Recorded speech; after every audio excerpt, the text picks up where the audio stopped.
দিন করে আন্দোলন দিয়েছি তো রক্ত, রক্তের বন্যায় দেশে যাবে অন্যায়। এই আপনাদের পরিচয়টা বলেন, পরিচয়টা বলেন ভাইয়া, পরিচয়টা বলেন। আমি ইসলামপুর বিশ্ববিদ্যালয়ের আইন বিভাগের 3য় বর্ষের ছাত্র। এখানে কেন এসেছিলেন? আমরা এসেছি ছাত্রদের রক্তের দায়ে শান্তিপূর্ণ আন্দোলনে। সবাই জানেন কেন এসেছি, আমরা কোনো অন্য কাজে আসিনি, আপনারা সবাই জানেন।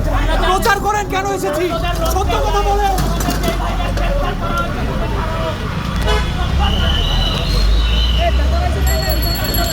এই মোটরসাইকেল কে রাখছে এখানে?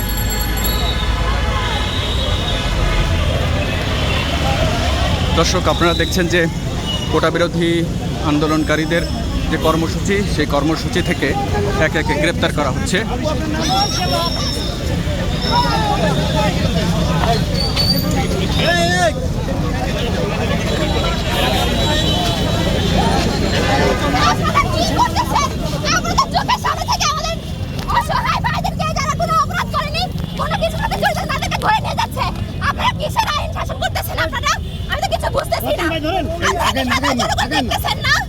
আপনাদের বিবেক নাই, আপনাদের বিবেক পড়ে গেছে। তাহলে ঘরের মধ্যে আমি বলবো আপনারা চুরি করে বসে থাকেন।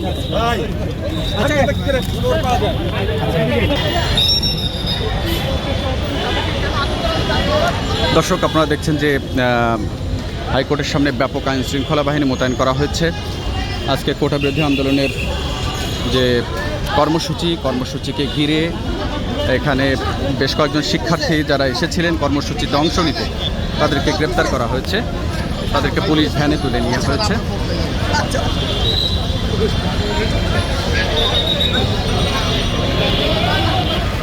আমরা দেখছি যে এখানে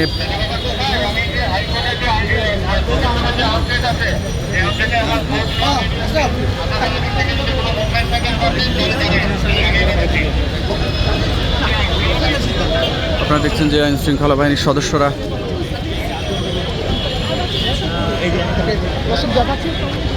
এখানে কয়েকজন শিক্ষার্থী তারা এসে আন্দোলন কর্মসূচি চালানোর প্রস্তুতি নিচ্ছিল, ঠিক তখন তাদেরকে গ্রেপ্তার করা হয়েছে এবং কয়েকজনকে আমরা দেখেছি যে 3 থেকে 4 জনকে উঠিয়ে নেওয়া হয়েছে পুলিশ ভ্যানে।